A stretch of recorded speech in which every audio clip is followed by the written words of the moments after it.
Hello and welcome to my end of month summary, where I go through all the gold I made over the month and take a look at what's been selling well, what hasn't been selling well, where my expenses are and where my profits are, and it just gives me a really good overview over what the market's doing on my server right now. And then we'll go through this and compile it together as part of the annual summary, and we can see where my gold is looking like at the moment. So going through November, it was quite a busy month. I spent it mainly in retail, hardly did any classic unfortunately. My time was limited, so I was able to relist and restock on mostly every other day. And I'll go through the professions one by one and then pick out anything that was kind of notable from that. So looking at tailoring first, we'll have a look here. So I've got a couple of really good sales here of cinder cloth pants that have gone for an average of 4,200 gold each. So that's a simple transmog thing that I always have on my tailoring, and it seems to work quite well, especially when I get good sales like that. Other things are the standard black mage weave, blue linen, brown linen, usual shirts and things that I have ticking through. They just add to my coffers. Another good one here is dress shoes. Someone's decked themselves out and spent 2,500 on that. I also managed to sell a flying carpet there for 600 gold. All these things are fairly trivial to make, so as long as I have at least one of those on the auction house at any one time and then restock them when they sell, it's a really good way to just sort of have some old world passive income with tailoring. So one of my main sellers obviously is hexweave bags there. We sold 9 of them this month and a good average price there of 1,200, and I use my garrison to restock those. So those are ticking through nicely. And then notorious sales are still coming through, which is really nice to see, especially with some of these numbers. 6,000 average, 7,000, 6,000. So the profit margins of these are really high on my server. So again, I've got about 5 of these of each slot type at any one time. And I'm really hoping that once 8.3 comes along, we'll get similar sales with the Uncanny gear when it comes out. But time will tell, we're not sure yet. And then moving down, we have some more robes, red linen robes, and more shirts, a saddle chute there, and a sea breeze saddle blanket. So that's the new BfA bits and pieces. A couple of shadow weave masks for 3,800 each. I realised that I had actually had about 4 or 5 of these left in my guild vault, and which is why TSM was telling me not to restock them because they were left over there. So once I spotted those, I quickly got them out and started putting them back on the market. And it's nice to see that we're actually getting some sales with those. Moving on down, we've got silkweave satchels, whenever I can make those in a profit. Shalderai silk is quite in low supply on my server, so I only buy it when I can at a reasonable price. But we've got some good sales there, 4,000 total. 15 tie spread linen nets. I'm not sure whether that was a reset of the market, or whether it just happened to be a couple of good days when it was a turn-in. I can't remember exactly that was, but 3,700 there. And then tuxedo there, probably the same person who bought those dress shoes from earlier. And the lumberjack shirt gives me a grand total of 112,000 for tailoring, which is okay as far as tailoring goes. That's a reasonable amount. All depends on how much I spent on tailoring. So moving down to my expenditure, we have not a great deal of expenditure at all actually. I seem to have bought a whole load of battle flags, phalanx defense, probably to reset the market on those because they were really cheap. A little bit of coarse thread, frost weave and mage weave. Obviously a fair amount of nylon thread. That should really be going in my enchanting. So take a mental note of that, 14,500. And I'll take that off my enchanting. The tailoring profit's probably more like just over 100,000 there really. And then sumptuous fur to restock on my hex weave, and then that Shalderai silk I made for the bags. So all in all, the tailoring profit looking quite reasonable, 90,000 there if we include the nylon thread here, and just over 100,000 if we take that as part of enchanting. So tailoring is always a good profession for me, as long as I keep everything restocked when it sells. Notorious gear is ticking through quite nicely, and then the usual various shirts and bits and pieces. I could probably expand this out, and I'll probably look to do that a bit more with some crafted transmog once 8.3 comes out. I'm looking forward to seeing how that market develops. But for now, I'm just keeping my standard operations, and we'll take it from there afterwards.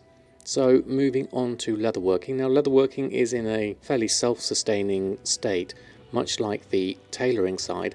We're getting some good sales of notorious gear, and then picking up some bits and pieces with coarse leather And Drums of Fury there, absolutely loads of those sold for 12,500, average of 26. And then lots of good Notorious gear, easily over 1,000 on some of these. That one's 9,500 for 2 treads, that's 4,700 each.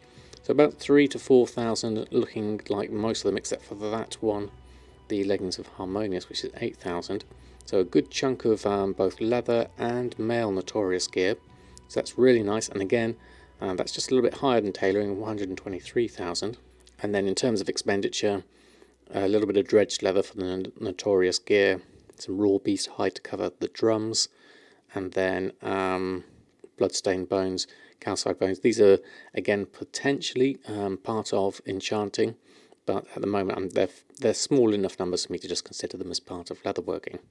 So once you take that off, we're looking at 103,000 in Leatherworking profit, so very similar to Tailoring, both of them kind of like steady, simple income makers for simple restocks, so quite happy with those two professions. And then let's move on to Alchemy, my new favourite profession at the moment. I'm really enjoying how Alchemy is turning out. So looking at this, we have a really nice figure of 433,000. We have quite a few various potions here. Each of these I craft with a Silas Sprock whenever I get it, and try and restock as much as possible. Now, there's obviously another side to this, and that's the expenditure. I've been posting these on even if they are below my minimum price. If they do go below my minimum price, I'll post them on at minimum price. And so that way, whilst they're listed on, I'll still get the occasional sale once the cheaper ones have been bought up, or maybe someone likes to reset the market. In terms of bigger sellers here, the Endless Fathom seems the highest in terms of total number, 109 of those with an average of 911. But then some other good ones, Flask of the Current and Flask of the Undertow. And then Abyssal Healing Potion, I sell quite a lot of those, 329, so that's 19,000 on those alone, but obviously they're much cheaper. So Alchemy is in a really good state. Once you've got it set up with the Silas Procs, then you can just keep on going and restocking whenever you have that. But this does mean I do need to spend a lot on getting my herbs. So 433,000, whilst that looks good, I have quite a lot of expenditure here in herbs. I've got 107,000 in Anchorweed, about 750 of that, and then 166,000 in Xenanthid, which is 6,500 of those. So you really do need a good quantity of herbs ready for once you have the Silas Procs. But this is good because it's still 130,000 profit, so Alchemy is looking really strong at the moment. I'm really looking forward to what happens once 8.3 comes out and people are doing more and more. The raid, obviously once the raid comes out, that's going to be even more interesting, and maybe people will be using potions for the Visions of N'Zoth as well. So I'm not quite sure how it's going to go, but my hope is that it's going to go up. So that's one side of my Alchemy. The other side being El Morte, who is mainly the Pandaria alchemist who does Living Steel. So we have quite a few sales here. Living Steel, 143,000 of those, and then a few others for the Panther Gems, River's Heart, Sun's Radiance, Wild Jade, and then a few odd bits of ore, black and white Trillium, and a Trillium bar there for 1,000. 5 of those for 1,100. So the main seller there is the Living Steel, but I do remember I think I've got some purchases of Living Steel. Yeah, so of that 143,000 here, I've actually spent 75,000 on some Living Steel, so I've reset the market on that. That was quite a big purchase in one go. So the average price there was 899, but my average sale price is a very solid 1,230. So that's quite a good difference between the two of them. So I'm happy with that reset. It seems to have worked out quite well. I bought the odd Mote of Harmony for a good average price there, about 11 gold. Spirit of Harmony is coming out at an average of 136 gold. I'm only picking that up when I can get it for a bargain. The same with all the other gems and things. So my expenditure hasn't been too bad there, 160 versus 115, which gives me a 44,000 profit. So if I add up both of the alchemies together, that gives me a total profit of 174,000. So this could be on one character, but I do like to split them because Awakening does the BfA side and also has herbalism as a profession, and then El Morte has mining as his other profession. So they work as a different kind of alchemist, really. One's the transmute master that focuses on the old world stuff, and the other one's the Silas guy that just does the BfA stuff. So moving on to cooking, my usual hit and miss profession. Nice to have in the background though. So we're getting some good sales here of baked potato, 15,000 in that. Mecdal's Big Mac, 5,000 in that. Biltong another 6,000. So 29,000 in total of sales for cooking. I could probably do with looking at my operations for these, because I don't think I have enough stock. My restock operations are quite small for biltong, and some of the other things that are selling quite well, like the Mecdal's Big Mac. I think I've got a feeling I need to up the numbers there so that I have more on the auction house at any one time. So that's one that I'm going to need to revisit. Looking at my expenditure, I try to keep an eye on this and only buy what I need and make sure I can still craft in a profit. So we do have a few bits and pieces here from the vendor. Red tail loach we've been picking up for 35 on average. Rubbery flank, spent 10,000 gold on that. And obviously wildflower from the vendor. So 16,000 in expenditure, giving a cooking profit of 12,000. Not a huge amount on its own, but when it adds up to everything else, that's really nice. So next one, enchanting. Now my general feel for enchanting is the profit margins have been really squeezed, and I think you can see that in my average numbers here. So we still have some good old world sales, like Binding of Strength selling for 9,000, that's really good. Earth and Vitality for 1,000 on average, and then Gift of Haste, Critical Strike, all have good numbers on them, actually higher than BfA numbers. The big sellers in BfA obviously being the Accord of Critical Strike and Haste. Those I have the greatest in quantities, but their averages are much lower than I was used to, 791 and 752. So those, whilst they're still a profit for me, the profit margins are much less, like more like 200 to 300 gold, as opposed to the near 1,000 gold I used to get. But I'm not complaining, I'm still making a profit. And then moving on to some of the weapon enchants here, Force Multiplier, 697, Machinist Brilliance, 616. And then we have some Light Step hoof plates here for 3,000 on average. I actually sold a Notorious Scepter with the Peerless for 4,900. Never sold one of those before. And then a couple of Tomes of Illusions, Cataclysm, and Secrets of the Shadowpan. So looking at my expenditure, so we've got 249,000 in sales, keeping in mind that we had a little bit extra there in leatherworking and tailoring in our expenditure. Let's have a look at the actual expenditure here. There's a huge amount here. So I've done a reset on Accords of Critical Strike, but so I spent 15,000 on that, and the same with Accord of Haste. I spent 7,000 on that, bought a few of those out. Average price there of 646 isn't too bad, but this one, 755, isn't much less, if at all. Where's my Critical Strike? Only 791 is my average sale price of Critical Strike, so I did try to reset the market, but was unsuccessful, unfortunately.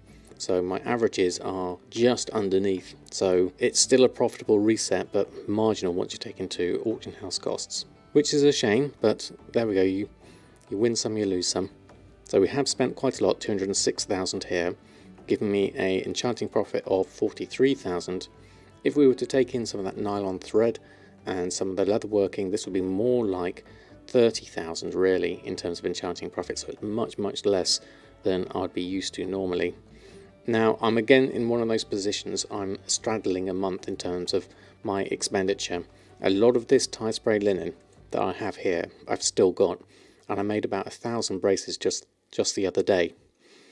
And I've got a whole load of Umbra shards ready to turn into veiled crystals by making the wands. So, whilst this is quite low, I'm going to have quite a ready stock of Expulsum once I've processed it all.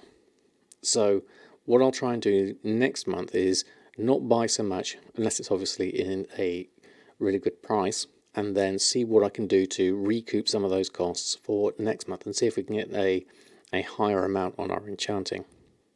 And then in terms of miscellaneous, I actually managed to sell my Battered Hilt, which I picked up during a Wrath of the Lich King time walking, 19,000. Quite low in terms of sales, but I know they go for a lot higher for some other people. but it's kind of neatly matched by me buying a etched vessel of the Harmonious and offhand I needed for Samadan to get his item level up. And so that's actually 19,000 spent on there, so they kind of cancel each other out, which is really nice and convenient, giving me a slightly negative profit of minus 39 gold. So how do we look in terms of grand total? Grand total 425,000 for the month. So more than a token, which is good. So if I was saving up for the Brutastore mount, which thankfully I've actually bought now, but I can understand the plight of many who are trying to save up for that. So my current gold is being focused towards buying enough for BattleNet balance to make sure that I've got enough game time for both myself and my son, and then also to make sure that I've got enough to buy things like the Shadowlands expansion and the Warcraft 3 pre-order, things like that, kind of fun to have things, or things that are essential parts of my general World of Warcraft existence. So if we were to go and put this in our Goldmaking of the Year 2019 chart, we can have a look and see that Enchanting, yes, it's done slightly better than it did in October. October was a minus 13,000, so that was definitely a big hit there when I used up all of my stock. I now have extra stock, which is a good position to be in, but I am nowhere near the higher numbers that I used to have, like 675,000 there. But we'll see what 8.3 brings.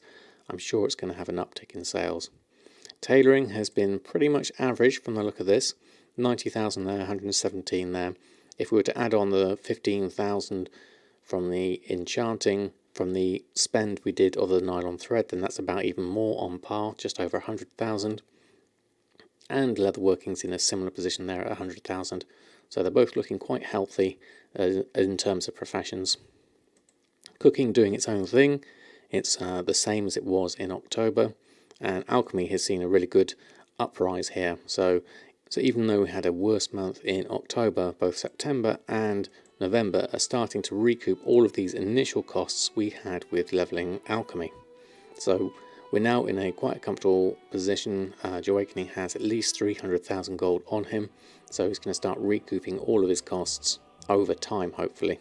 And then miscellaneous is kind of negligible at that point. We didn't have the big heirloom spend of October, which is why that's at 53,000. So this is much better at 425, which is the same as we were in August, and the same with June and April. So my total gold for the year is 5.9 million. So that's pretty good. If I was to be aiming for the Brutastore mount, I think I would have gotten it just about the end of August had I started in January, which is kind of okay. But the thing to consider here is I also need to pay for my game time. Now sometimes you might be happy to just pay for that with regular money, but that was my whole focus of gold making, was to actually use the gold to buy my game time. It kind of gave me a purpose to make the gold. So if I were to aim for the Brutastore mount now, say we're starting in January, I would need not 5 million, but I would probably need something like 6.8 million, maybe 7 million as a rough target. So you're looking at something really like $1 million a month would be a much better and safer target to go for, which is not as high. I've never done $1 million a month. So looking forward, that's going to be a new target for me. Let's see if I can get myself into a state where I am getting $1 million a month.